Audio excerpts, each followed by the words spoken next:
कबीर साहब के दोहे लेंगे अपन।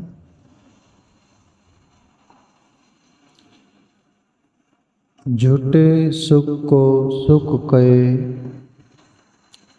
मानत है मनमोद। खलक चबेना काल का, कुछ मुंह में कुछ गोद। संत कबीर।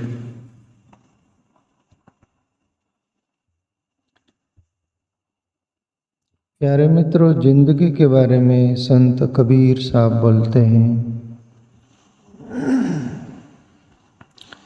जो अपन सब देखते हैं।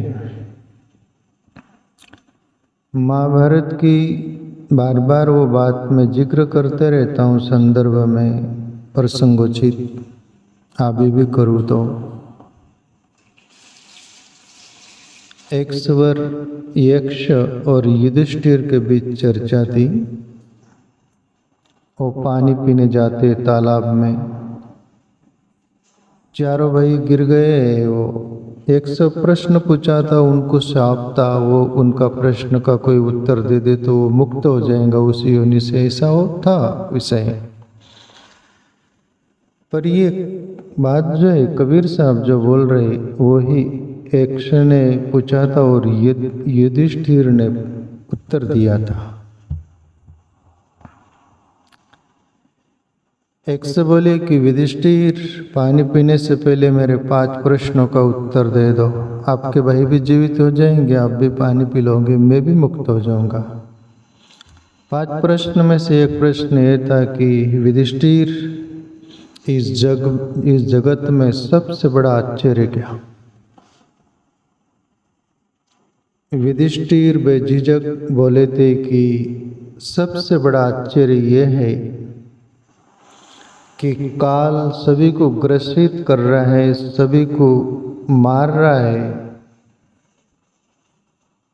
सभी की जिंदगी छीन रहा है, सभी का शरीर छीन रहा है, फिर भी दुनिया दूसरों का शरीर मरते हुए, गिरते हुए, जलते हुए, गड़ाते हुए देखती है, फिर भी कुछ सोचती नहीं।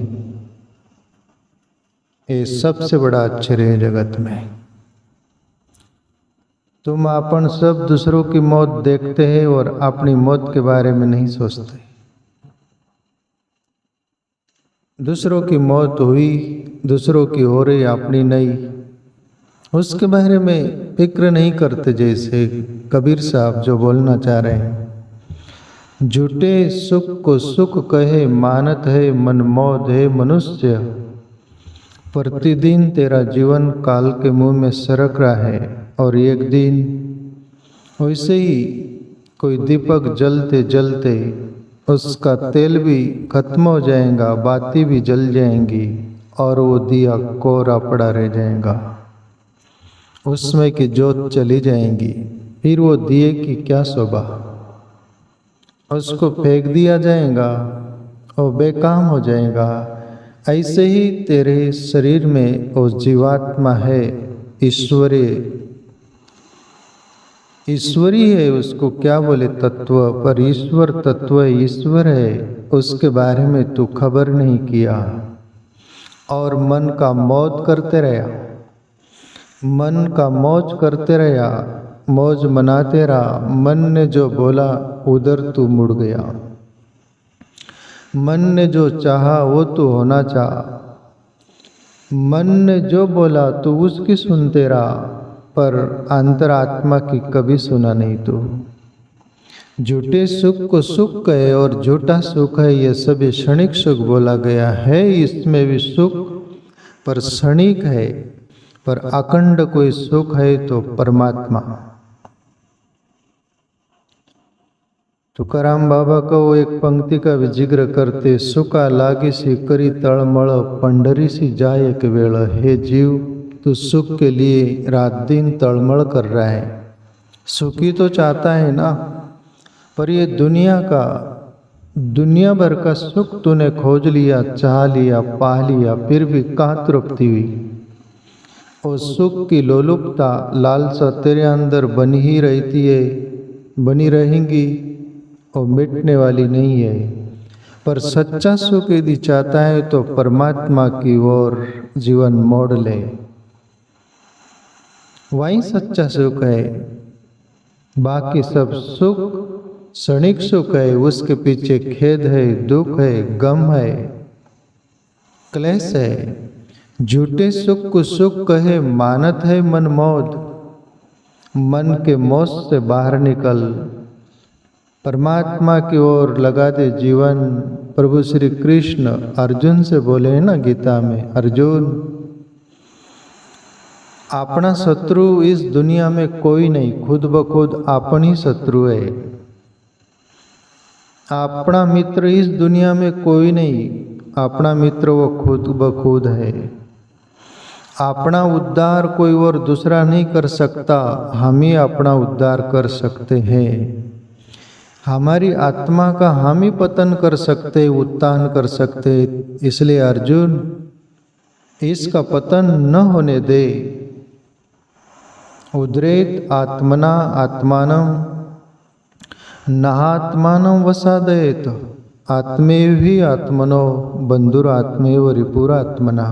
अर्जुन खुद ब खुद अपना शत्रु और मित्र है और खुद ब खुद अपने आत्मा का उद्धार और पतन के मार्ग ले जाने वाला खुद ब खुद मनुष्य जिम्मेवार है, दूसरा नहीं।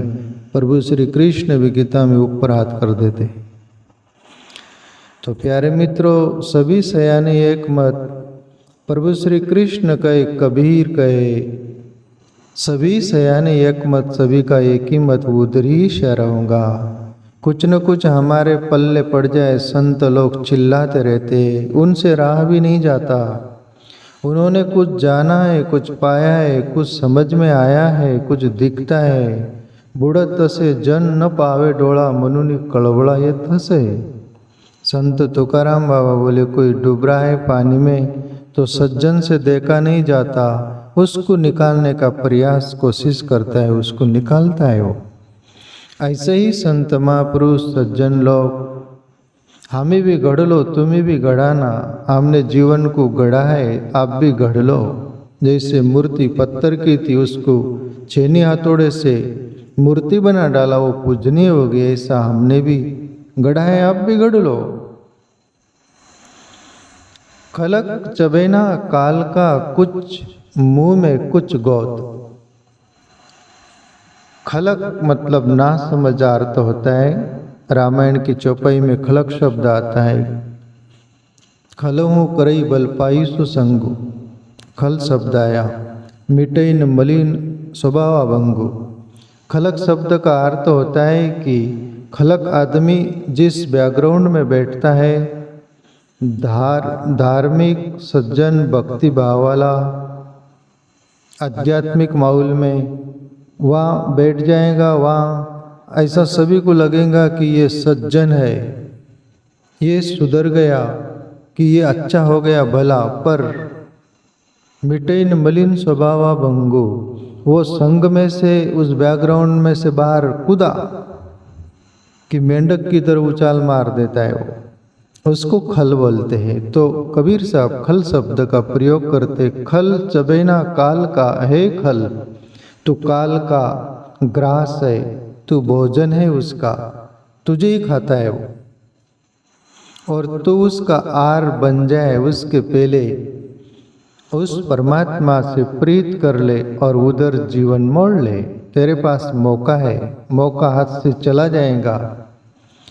कहाँ पछताने समय बिताने, कहाँ बरका फसल सुखाने। फसल सूख गई, बारिश हो तो क्या उसका अर्थ, समय बीत गया और फिर तुम पछताओ करो तो क्या उसका अर्थ। खलक चबेना काल का कुछ मुंह में कुछ गोद में। काल कुछ को मुंह में चबा रहा है, ले लिया है, खा रहा है। कुछ को गोद में रख रखा है, जैसे कोई लोग नहीं रहते, कोई चीज रहती खाने की, कुछ ऐसे पालती पर गोद में भी रख के रखते, खाते भी रहते हैं, वो खा लिए कि उठा के खाते। ऐसे ही काल तुम्हारे साथ सलूट कर रहा है, अपन सबके साथ। तो प्यारे मित्रों, जीवन मिला है वैसे भी जिंदगी जारी है। आप जो भी जीवन जी रहे, जैसे भी जी रहे हैं, कुछ भी पल्ले नहीं पड़ रहा है, कुछ भी हाथ नहीं आ रहा है। हाथ में आता है और फिसल जाता है, ऐसा लगता है। ऐसा लगता है मिला मिला मिला और छू हो जाता है, कभी मिलता हुआ नहीं लगता। या किसको मिला नहीं, मिलने वाला नहीं, या मृग तृष्णा वाली बात है। जैसे मृग धूप और चकचक होता है पानी की तरह और प्यासा रहता है, पानी है करके भागता है, धूप में दम तोड़ देता है, पानी हाथ नहीं आता। ऐसा ही इस दुनिया में, इस जगत में अपन रेस में लगे हुए। आप कुछ भी पा लिए, कुछ भी कर लिए, कुछ भी हासिल कर लिए, आप शून्य पर आउट हो गए। और हरि को बजा है, ईश्वर को बजा है, भक्ति की है, तो सभी पूजई राम के नाते, परमात्मा के नाते आप भी सम्मान के पात्र हो जाते हैं, आप भी ईश्वर की तरफ पूजने हो जाते हैं प्यारे मित्रों। तो ये मौका है, कबीर साहब बोल रहे हैं। दूसरा दुआ, ऐसा कोई ना मिले हमको ते उपदेश, वो सागर में डूबता कर गई काढ़े केस। संत कबीर साहब बोल रहे कि इस दुनिया में तुम्हारा बहुत पुण्य होगा। रामायण की एक चौपाई याद आती है, बिनु पुंज पुण्य मिले ही नहीं संता, बिनु पुण्य पुंज मिले ही नहीं संता, ऐसी चौपाई है। अब मोय बा भरोसा हनुमंता, बिन हरि कृपा मिले ही नहीं संता। एक तो हमारा पुण्य का, भक्ति का, वो संस्कार का पुंज पहाड़ जैसा होगा तो कोई सद्गुरु संत मिलेगा। और ये जगत रूपी भवसागर में तुम डूब रहे हो तो तुम्हारा बाल केस पकड़ के वो बाहर निकाल लेगा। बहुकाल से सुता खाए रया जम जूता, माने गुरु मिल्या अवधूता जिन सैन बताई। कोई राजस्थानी संत बोले, कोई शिष्य बोलता है गुरु के प्रति कि बहुत जन्म जन्म से सोया था मैं मोह की नींद में, पर कोई सदगुरु मिला, उसने इशारा बताया और मैं ये जगत रूपी भवसागर में डूब रहा था, बाहर निकाल लिया। कबीर साहब वो बोल रहे, ऐसा कोई ना मिले हमको दे उपदेश। जरूर मिल सकता है प्यारे मित्रों, आपने सुकृत पुण्य, भक्ति, आत्मचिंतन का बल होगा तो कोई न कोई तुम्हें सपोर्टर वो भेज देता है, या तुम्हारा हाथ पकड़ने वाला, तुमको लेकर चलने वाला उस मंजिल तक। ये प्रकृति की व्यवस्था है, परमात्मा की व्यवस्था है। बाकी ये अपना सुकृत होना चाहिए, वरना कहीं के लोग है डूब रहे हैं, गोता खा रहे, कोई निकालने वाला जैसा नहीं उनको कबीर साहब बोल रहे हैं। ऐसा कोई ना मिले हमको दे उपदेश, बहु सागर में डूबता कर गही काढ़े केस। सद्गुरु मिल जाए प्यारे मित्रों, ऐसे जैसे गुरु सद्गुरु तो है ही हमारे सामने, पर हमारी लायकात नहीं होती, हमारी उधर चाहत नहीं होती, वो प्यास नहीं होती, वो दौड़ नहीं होती। गुरु सद्गुरु वो तो चाहते हैं कि तुम्हारा उद्धार हो, वो जिस रास्ते चले तुम भी उस रास्ते चलो, उनके अंदर तो ऐसा रहता है, पर हमारी तैयारी नहीं होती। इसलिए हम उनके पास होकर भी वैसा ही हमारा जीवन हो जाता जैसे पारस। पारस का महत्व है कि वो लोहे को छुए तो सोना गोल्ड हो जाता है ना, ऐसा कहावत है, बातें हैं। फिर भी पारस के पास लोखंड है, लोहा है, वो सोना क्यों नहीं बन पाता? उसमें कारण माकारण ऐसा कुछ आ जाता है। पारस चितड़े में बंधा हुआ है कपड़े में, और फिर आप लोहा लगा उसको तो सोना बनेगा क्या? वो कपड़ा हटाना पड़ेगा ना, तब वो सोना बनने के उसके चांसेस, वरना नहीं, बिल्कुल निकट होकर भी सोना नहीं बन सकते। ऐसे ही हमारी चाहत, प्यास, भक्ति वो तड़प होंगी तो कोई न कोई सद्गुरु इस पृथ्वी पर आता है, एक आता है एक जाता है, ये पृथ्वी खाली नहीं रहती। वो सागर में डूबता कर गई काढ़े केस।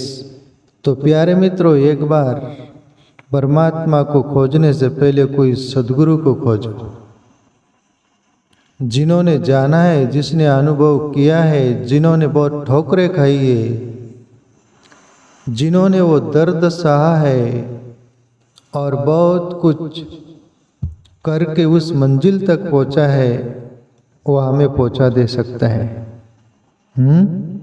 एक सूफी फकीर बोलते हैं ना, मुसल्ला छोड़ तस्बीह तोड़, किताबें डाल पानी में पकड़, दस्तूर फरिश्तों का गुलाम उनका कहा ताजा। मंसूर मस्ताने का पद है ये, मैं गाता था इसको पहले मस्ती में, जब ध्यान साधना करता था, पेटी लेके वो बाजा लेके गाता था। मुसल्ला छोड़ दुनियादारी छोड़ बोलते हो। दुनियादारी में क्या पड़ा? दुनिया के पीछे शब्द ही लगा दिया दारी, दुनियादारी। लोग नहीं बोलते जादारी उधर, दुनियादारी। उसके नाद में जो लगा कभी कभी बाहर नहीं आया।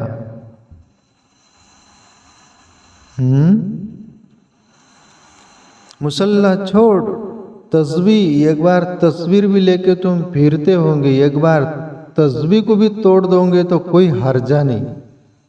मुसल्ला छोड़ तस्बीह तोड़, किताबें डाल पानी में। किताब के अपन बहुत पढ़ने वाले, किताब को बहुत अध्ययन करने वाले भी होंगे, एक बार आप पानी में भी फेंक के आ गए बोले तो कोई हर्जा नहीं। मुसल्ला छोड़ तस्बीह तोड़, किताबें डाल पानी में पकड़, दस्तूर फरिश्तों का। कोई फरिश्ता वो ईश्वर को जान लिया, उसका पैर पकड़ ले, उसकी शरण ले ले, पकड़ दस्तूर फरिश्तों का और गुलाम उनका कहा था, उसका दास हो जा, वो तुझे मालिक बना देगा। तीसरा दुआ, संत ना छाड़े संताही, जो कोटिक मिले असंत। चंदन बुअंगा बेटिया, तहु शीतलता न तजंत। कबीर साहब उदाहरण दे रहे चंदन का पेड़ का। चंदन का पेड़ का दृष्टांत देकर कबीर साहब सज्जन लोगों के प्रति और संतों के प्रति इशारा करते। चंदन की पेड़ की तरह उनका जीवन होता है। चंदन का पेड़ जो होता है उसको बड़े बड़े भुजंग, बड़े बड़े नाग लिपटे हुए रहते, उस गंध के कारण सुगंध उनको प्यारी लगती है। बहुत भुजंग लिपटे हुए रहते हैं, पर वो चंदन का ठंडक, चंदन उसको भी देता है, सुगंध उसको भी देता है। बड़े बड़े भुजंग है, पर उसका विष चंदन लेता नहीं, उससे उसको कोई फर्क नहीं गिरता। और ठंडक देता है, सुगंध देता है, उसकी सुगंध और ठंडक और खोती नहीं, उसको भी लाभ देता है वो। ऐसे ही कबीर साहब बोल रहे, संत ना छाड़े संता ही, जो कोटिक मिले यहाँ संत। संतों के प्रति बोले सच्चा संत होगा, करोड़ों आसंत जैसे भी लोग उसको मिल गए तो भी उसकी संताई वो छीन नहीं सकते। वो संतत्व क्यों ओरिजिनल होता है, वो अंदर का होता है, वो थोपा हुआ नहीं रहता। बाहर से थोपा हुआ उसको तुम बदल सकते, बदलने के लिए अपन फिरते ही रहते हैं, किसको बदलना है और किसको नहीं बदलना। फेर बदल अपन उस फिराक में रहते हैं, पर सच्चे संत को हेरा फेर नहीं कर सकते। वो ओरिजिनल कॉपी है, वो डुप्लीकेट कॉपी नहीं। वो कोई भी झांसे में नहीं आएगा, कोई भी वहाँ दिखावा नहीं, कुछ नहीं। संत ना छाड़े संताई, उसकी संतत्व वो छोड़ता नहीं। भलो भलाई पे लई नीच नीचाई पे लही ग्रल सरई अमरता विष मिचई मिचुई रामायण की चौपाई है। रामायण पर बोलने के लिए मेरे को बहुत कठिनता होती है, पर वो चौपाई इतनी याद है कि मेरे को मालूम नहीं है कहाँ से आती हो, वहां से निकल निकल के प्रसंगोचित। तो प्यारे मित्रों, अपनी सज्जनता पर आपण बने रहे, डिगे ना, ईश्वर भक्ति करते रहे, ध्यान करते रहे, भजन करते रहे। हाथी चलत है अपने गत में कुतर भुकत वहाँ को भुकवा दे, तू राम भजन कर जग लड़े वहाँ को लड़वा दे। ये दुनिया का दस्तूर है, तेरा तू कर वो उनका करेंगे।